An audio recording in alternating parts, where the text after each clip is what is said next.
Ooh, that looks tasty.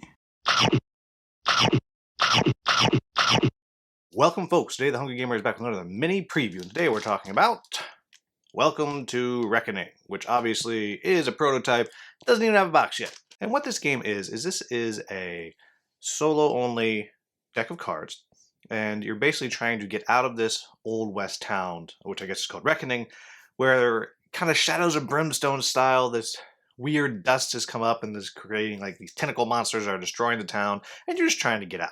And what's going to happen is you're going to have your single cowboy, which has a once per round ability, and you're going to deal out 5 cards. And these 5 cards are different poker cards, but they each have events on them. You'll move your character 1 card at a time and resolve all the events. And you have the ability to, at least in the prototype, skip 1 event. Some of the events are good, some of the events are bad. Sometimes you're going to be drawing cards, you'll be visiting different buildings. The different buildings will let you do different things. Might let you heal, might let you raise your mental fortitude. It's not called fortitude, wisdom maybe, I can't remember. And that's going to kind of allow you to resist the corruption of this dust that's like corrupting the town, but also gives you the power to get rid of tentacles and things like that. As you're going through the game, you're basically trying to survive long enough until you can get 4 of a kind, plus 1 more card.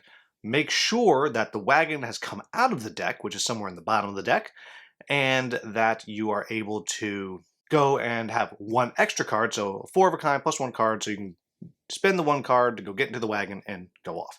And it's a relatively quick and simple game. It takes about 10-15 minutes to play once you know what you're doing. So what do I like about this game?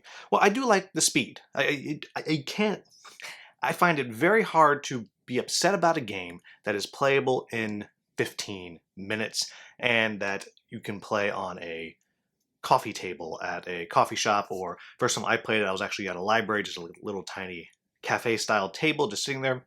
Hard to complain about that. I played it in my classroom over lunch on one of my student desks. So again, very hard to complain about something like that that's very quick and can fit in your pocket. I don't know how big the final box will be, but it seems like it can fit in your pocket. Very hard to have any complaints about that.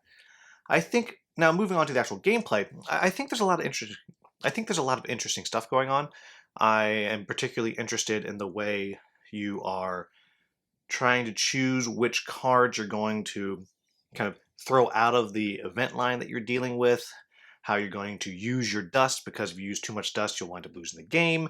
I'm interested in the way that there's a real challenge in how you get those cards that you need, because you have to find ways to pull the cards out of the discard pile, because it's very rare that you actually get to pick a card up from the event row. And so it's actually pretty challenging to actually get those cards into your hand to be able to win the game. And I think all of that works particularly well. And I also like the potential that the game has to have different characters and maybe some different locations and things like that. So what are my quibbles with the game? Well, my first quibble is I don't know, and I've played this game 6 or 7 times now, I don't know how long I'm going to want to keep coming back to this particular game. And what's going to make that, and what's going to determine that, is what is added to the game. Even if it's as simple as they add a few more characters that you can play. Maybe the cards are double-sided. Well, I guess the cards are already double-sided to say that you've spent your ability, but just a few more characters.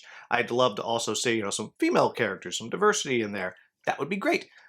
But some more characters might help. Maybe it might be cool to have another deck, right? I mean, another town that you can visit, just to kind of make this have a little more staying power.